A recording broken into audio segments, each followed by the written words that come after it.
Olá, eu sou a doutora Fernanda Torras, médica ginecologista, obstetra e mastologista, e hoje eu vou falar um pouco sobre o acompanhamento pré-natal.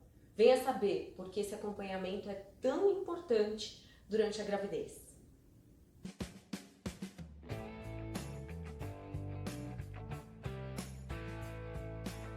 E o que é o pré-natal?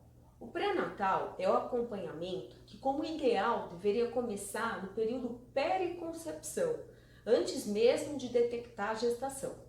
É um acompanhamento que deve ser feito durante todo esse período, toda a fase gestacional, pós-parto e fase de aleitamento.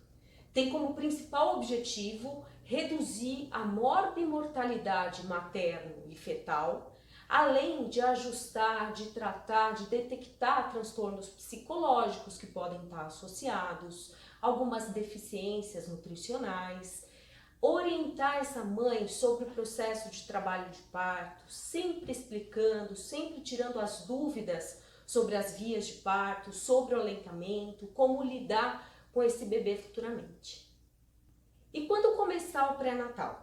O pré-natal deve ser iniciado assim que houver detecção de gestação. No atraso menstrual, um teste de farmácia, um exame laboratorial positivos, o ideal é já procurar o seu médico para iniciar esse processo de pré-natal. Durante o pré-natal, a primeira consulta é bastante longa, o médico deve fazer uma anamnese detalhada, a anamnese é o histórico dessa gestante, saber como foi a infância, o histórico de doenças, o histórico de infecções, de cirurgias prévias, assim como o histórico do pai do bebê, a fim de identificar algumas patologias que deixam em risco esse processo gestacional e fetal. Além disso, é feita a anamnese e o histórico familiar detalhado, com histórico de doenças malignas, de infecções, históricos genéticos como hemofilias, doenças sanguíneas. Além do mais, é detalhado o exame físico dessa grávida, o exame deve ser clínico, muito completo, abranger todos os aspectos, a fim de identificar carências nutricionais, anemias, hipertensão, aferir sempre a pressão na primeira gravidez e o peso no início do pré-natal. É importante saber o histórico dessa gestante, se ela vinha com uma dieta restritiva, com perda excessiva de peso, ou o inverso, ganho excessivo, carência nutricional, alguma alteração alimentar, virou vegetariana, virou vegana. A gente tem que identificar para saber como repor algumas carências possíveis, mesmo às vezes sem confirmar nos exames laboratoriais. O próximo passo são os exames laboratoriais. Eles são bastante abrangentes, neles a gente vai ver tipagem sanguínea da mulher, uma série de sorologias como hepatites, HIV, sífilis, doenças como toxoplasmose, o antecedente de citomegalovírus, porque essas doenças trazem riscos gestacionais, porque a partir daí eu vou saber orientar essa gestante, eu vou saber tratar adequadamente. Como eu falei, a tireoide é muito importante, rastreamento nutricional e de infecções é fundamental nesse período. O exame especular deve ser feito para a gente avaliar a anatomia do colo uterino, para descartar lesões ativas no colo uterino. O ideal é que essa gestante já engravide com Papa Nicolau recente, para a gente excluir doenças dessa parte. O exame parasitológico de fezes é indicado no pré-natal geralmente para descartar infecções intestinais, assim como o exame de urina. No exame clínico, o toque vaginal já pode ser realizado na primeira consulta, a fim de detectar algumas alterações de colo, assim como fazer uma pelvimetria inicial dessa gestante. A partir desse exame eu já descarto a possibilidade de uma formação da bacia pélvica, que contraindique parto vaginal, que traga problema nesse processo de parto. Voltando à avaliação nutricional, primeiramente a gente vai classificar essa gestante de acordo com a classificação do índice de massa corpórea. Se ela engravidou com índice de massa corpórea baixo, que a gente pode classificar como subnutrição, o ideal seria incentivar um ganho de peso de até 18 quilos nessa gestante. como a maioria das grávidas, se ela engravidou no índice de massa corpórea normal, que é entre 19,9 e 25, a gente deve incentivar o ganho de peso entre 11,5 kg e 16 kg como normalidade. Cada grávida vai ganhar um peso e isso significa normalidade se estiver dentro desse gráfico entre 11,5 e 16. Então é relativo entre as grávidas, mas não deixa de ser normal. Se ela engravidou num sobrepeso com IMC entre 25 e 29,9, incentiva-se o ganho de peso de até 12,5 kg. E se ela engravidou na taxa de obesidade, com IMC acima de 30, nós vamos trabalhar para que essa grávida não ganhe acima de 7 quilos durante o período gestacional. Essas taxas podem ter pequenas variações de acordo com os autores, mas é isso que a gente preconiza e a gente converge a maioria dos gráficos para essa taxa de ganho e de peso saudável na gravidez. Vacinas e imunoglobulinas. Nós preconizamos que o calendário vacinal esteja em dia já nas tentativas de gravidez. Se isso não for possível pré-concepcional, algumas vacinas são usadas para atualizar esse calendário na grávida. Por exemplo, hepatite B, tétano, coqueluche, que é administrada com 28 semanas para dar tempo de passar os anticorpos aos bebês. A gente estava numa epidemia há uns anos, com bebês nascendo já com coqueluche, e ela previne essa doença já no recém-nascido. As vacinas de gripe pelas campanhas vacinais e a imunoglobulina anti-RH, que vai ser administrada naquelas pacientes com incompatibilidade sanguínea RH entre mãe e pai do bebê. No caso da gestante RH negativo com pai RH positivo, essa imunoglobulina anti-RH está indicada com 28 semanas. Vacinas com vírus vivos atenuados, como de sarampo, cachumba, rubéola, febre amarela, são contraindicadas na gravidez e a gente toma como medidas preventivas e não vacinais nesse período todo. Cuidados com gengivas e dentes.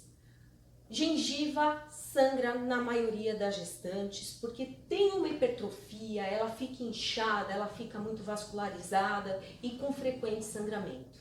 Na gestante é fundamental, se isso acontecer, procurar um dentista, um periodontista, para avaliar a qualidade desses dentes, a qualidade de gengiva, para descartar acúmulo de placa bacteriana e bactérias que poderiam estar relacionadas com desfecho ruim de pré-natal. A gente tem muitos estudos mostrando isso, tá? A colonização bucal da cavidade oral por meio de placas e bactérias pode ser nocivo para o desfecho de parto, para parto prematuro e outras complicações. Tratamentos estéticos, tintura de cabelo, alguns cuidados que essa gestante costumava ter devem ser reavaliados. Por exemplo, na tintura de cabelo, principalmente no primeiro trimestre, evita-se tintura de cabelo, qualquer contato de produto com pele, com couro cabeludo e se precisar, se for fundamental, evitar o uso das composições com chumbo e amônia. Então, metais pesados e amônia está contraindicado. Uso de botox, injeções de botox está contraindicada na gravidez. Alguns cremes dermatológicos, algumas vitaminas, como retinol, também são contraindicados por alteração comprovada nos fetos. Drenagem linfática está liberada. Geralmente há fisioterapeutas, há as massoterapeutas que fazem a drenagem voltada para a grávida e geralmente é muito bem-vinda. Com cremes orgânicos, cremes naturais não há contraindicação. As atividades físicas devem ser incentivadas desde o começo do pré-natal. O que a gente orienta é evitar exercício de alto impacto e de luta, de riscos de lesão, tanto lesão articular como lesão direta, principalmente na região de abdômen.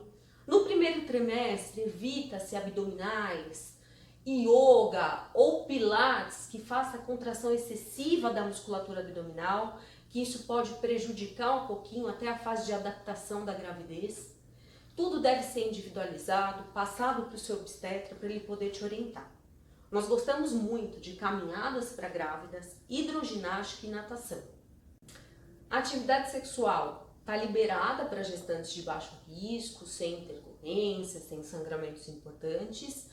Geralmente a gestante tem uma alteração de sensibilidade, às vezes há algum desconforto numa posição específica, mas isso não contraindica o ato sexual em si. Está liberada para as atividades sexuais. A alimentação deve ser incentivada, sempre diversificando a qualidade da alimentação. A quantidade de proteína preconizada é de 60 gramas por refeição, ou seja, se você diversificar entre frangos, carnes, peixes, você consegue um aporte suficiente de proteína na alimentação. Observar se o teu paladar tem mudança, se você não está aceitando o alimento habitual. Às vezes é necessário a procura de um nutricionista para uma maior orientação, para um maior cardápio, maior diversidade no cardápio.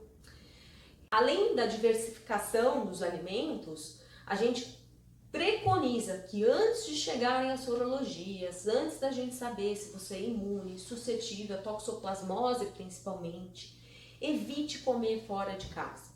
Saber a procedência de alimentos é fundamental, a conservação dos alimentos e o contato de alimentos com solo contaminados, como alface, tomate, frutas com casca, coma dentro de casa, sempre muito bem lavado, com hipoclorito ou com água corrente, até você saber os resultados. A carne mal passada está relacionada a um surto de toxoplasmose que a gente teve recentemente. Então, evitar o consumo dessas carnes em churrascaria, principalmente carne mal passada. Hoje, a toxoplasmose transmitida pelo gato, principalmente pelo gato doméstico, é uma minoria, tá? O risco acontece no contato com fezes recentes de gatos de rua, geralmente gatos bebês, que comem carne crua na rua, e isso na cidade é menos frequente, mas pode ser uma via de transmissão. Quanto aos gatos domésticos que se alimentam de rações, não há contraindicação alguma para o contato desses gatos, só mantenham os cuidados de usar luvas e de descartar as fezes assim que houver evacuação desses gatos. Nessa consulta, também a gestante vai sair com um receituário orientada a tomar algumas medicações em caso de efeitos colaterais. Primeiro eu costumo orientar quais são os prováveis efeitos, os mais frequentes, e se isso acontecer, não hesitar em usar as medicações seguras que reduzem efeitos colaterais e reduzem os desfechos desses efeitos, por exemplo, desidratação, desnutrição. Há grávidas que apresentam vômitos excessivos nesse primeiro trimestre, isso configura uma hiperemese gravídica. Geralmente a gente não precisa internar a gestante, mas eu preciso usar medicação de horário para evitar esses efeitos ruins para o organismo, que podem levar ela a um estado de desnutrição, de desidratação, tá? E um desfecho ruim desse primeiro trimestre. Junto com o receituário de medicações para dor de cabeça, náuseas, vômitos, para acúmulo de gases, prisão de ventre, eu oriento protetor solar com fator alto para evitar cloasma gravídico, que já acontece no comecinho da gestação pela boom da progesterona, e o melasma são aquelas manchas na face que são muito difíceis de tratamento futuro. Repelente é preconizado em áreas expostas, em locais de circulação de mosquito. Eu prescrevo repelente que dura 12 horas e a gestante não precisa se preocupar em usar à noite, se não tiver circulação de mosquito à noite. E outras receitas, outras medicações naturais, alimentação matinal fundamental para evitar aquele enjoo matinal, entre outros aspectos que podem surgir ao longo desse acompanhamento. A gestante deve sempre ter acesso ao seu obstetra com possibilidade de tirar dúvidas a qualquer momento e não hesitar em tomar medicação. O custo-benefício é fundamental nesse manejo dos sintomas, principalmente dos sintomas iniciais. Nessa consulta a gente já começa a falar sobre o parto, a distinguir as vias de parto, cesariana, parto normal, parto natural. Eu já indico as contraindicações que podem ocorrer já na primeira consulta, que são muito difíceis, mas às vezes acontece, uma formação de bacia, uma cirurgia prévia que contraindique uma via desejada pela gestante. E então, a gente finaliza essa primeira consulta com o primeiro exame de imagem. Quando solicitar o primeiro ultrassom na gravidez? A gente fala para esse ultrassom ser realizado somente depois de 6 semanas, para não gerar ansiedade em caso de não visualização de embrião, um saco gestacional pequenininho. Isso traz ansiedade até o próximo controle. Então, fazendo depois de 6 semanas completas, a gente já vai ter a possibilidade de avaliar saco gestacional dentro ou fora do útero, para descartar a gestação ectópica, o número de saquinhos gestacionais, o número de embriões, presença ou não de descolamento de saco gestacional e algumas anormalidades que fogem nesse período de 6 semanas. Depois dessas orientações, das explicações, do exame clínico completo, solicitação dos exames de sangue e o primeiro ultrassom, essa gestante vai voltar dentro de uma, no máximo 2 semanas com esses resultados e a partir daí a gente vai ser capaz de classificar essa gestante em alto ou baixo risco e de calcular a idade gestacional exata, se bate a data da última menstruação com o primeiro ultrassom, já registra essa idade gestacional que não vai mudar ao longo do pré-natal e já calcula a data provável de parto. Os aplicativos, os nossos cálculos dão como data provável de parto 40 semanas gestacionais. A maioria dos bebês, como termo, como maturidade completa, nascerão entre 37 semanas e 42. A partir daí eu vou definir com a gestante qual será a frequência de pré-natal. Hoje a OMS preconiza uma primeira consulta com retorno imediato com os exames, a partir daí consultas mensais até 32 semanas, de 32 a 36 semanas consultas quinzenais e a partir de 36 até o nascimento consultas semanais. É lógico que isso vai ser individualizado, se a gestante for alto risco ela necessita de maior número de consultas e de acordo com os sintomas que ela tiver, com a necessidade dessa grávida. Em toda consulta de pré-natal serão repetidas algumas aferições, alguns parâmetros por todo obstetra. Entre eles nós temos a aferição da pressão arterial, a lembrar que a pressão arterial ela é hipertensa de base ou costuma alterar depois de 20 semanas. Toda consulta merece essa aferição para a gente saber se essa pressão está saindo do habitual, está saindo da pressão basal. Aferição de peso e gráfico de ganho de peso para orientar se está insuficiente, se está suficiente, se está em excesso, se isso já vai trazer consequência no pré-natal. Controles de perdas vaginais, como sangramentos, corrimentos, perdas de líquidos inespecíficos, isso deve ser avaliado com especular. O toque vaginal é preconizado nem sempre em toda consulta, mas em algumas idades gestacionais a gente tem que ver a evolução desse colo uterino, ver se esse colo está ficando pérvio, se ele está encurtando, até o morfológico de segundo trimestre, que deixa a gente mais tranquilo, porque ele consegue medir exatamente o comprimento desse colo e classificar esse colo em incompetente ou competente com risco de parto prematuro. O crescimento fetal é adequado quando a gente afere a medida uterina e ela está compatível com a idade gestacional que teria que ter. Em muitos casos, se o obstetra tem ultrassonografia, ele vai lançar mão de um exame obstétrico para calcular o peso estimado.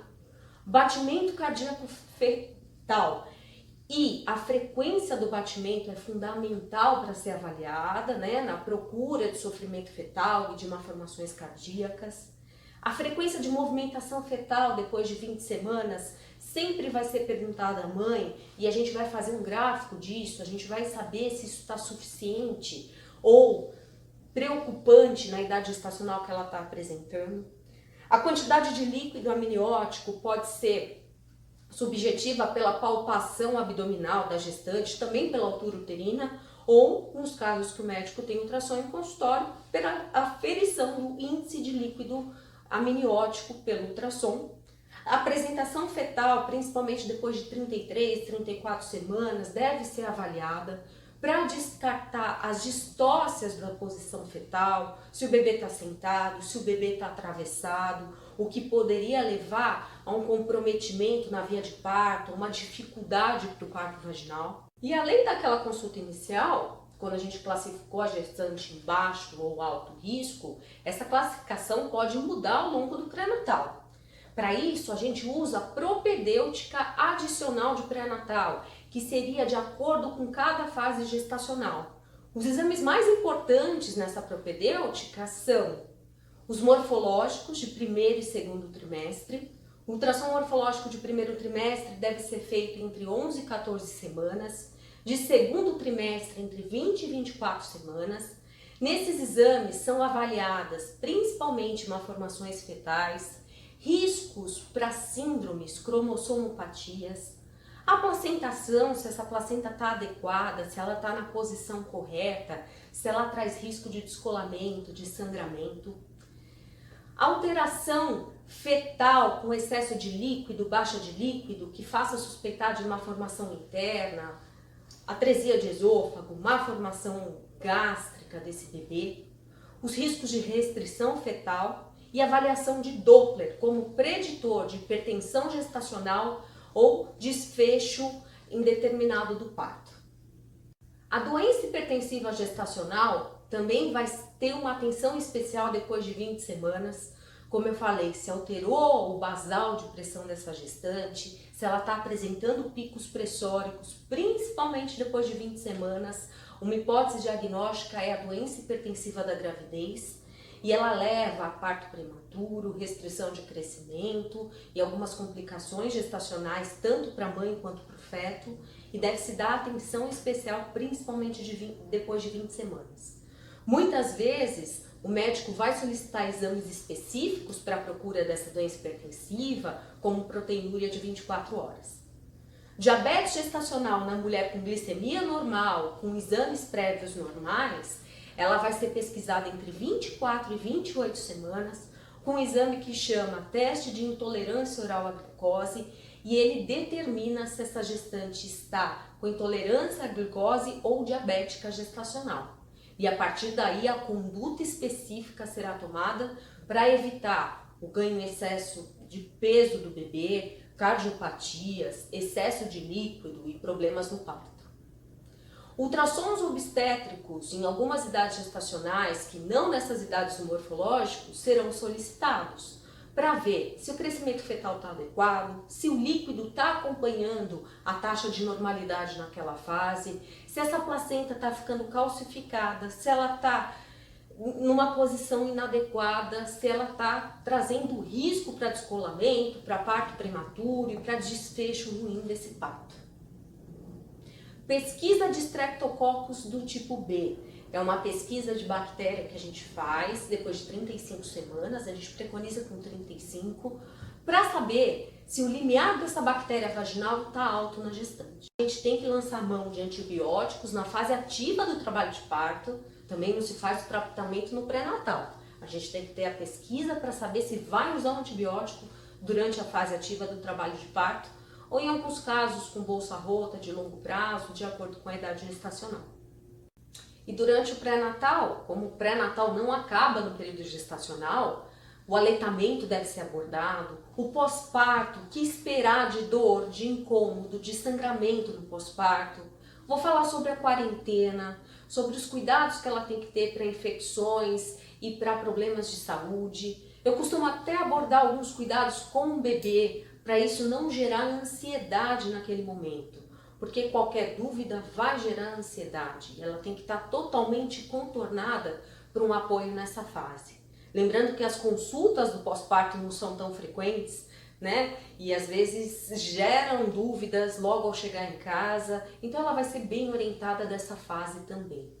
A anticoncepção pós-parto, contracepção, deve ser abordada já no pré-natal, de acordo com o desejo gestacional futuro, com a rotina do casal, com a probabilidade de tempo de aleitamento, entre outros fatores dessa grávida. E, além desse essencial de pesquisa de doenças, de normalidade, de anormalidade, a gente vai individualizar o pré-natal de acordo com alguns sentimentos que a mulher esteja apresentando, alguns sintomas depressivos, de ansiedade, sempre esclarecendo o que ela quiser na via de parto, esclarecer sobre o parto natural, o parto humanizado, que é muito preconizado e bem-vindo hoje, mandar uma avaliação para a equipe multidisciplinar, fisioterapeutas, as doulas, psicólogas, nutricionistas. Isso faz parte de um pré-natal saudável, isso faz parte do esclarecimento da gestante, que é o mínimo que ela precisa durante um acompanhamento de pré-natal. Muito obrigada. Com essas informações, espero que você esteja satisfeita com o seu pré-natal, saiba escolher seu obstetra, fazer as suas escolhas, fazer as suas opções e ter um pré-natal leve, saudável, com redução de risco materno-fetal e um desfecho muito positivo, como você sempre sonhou.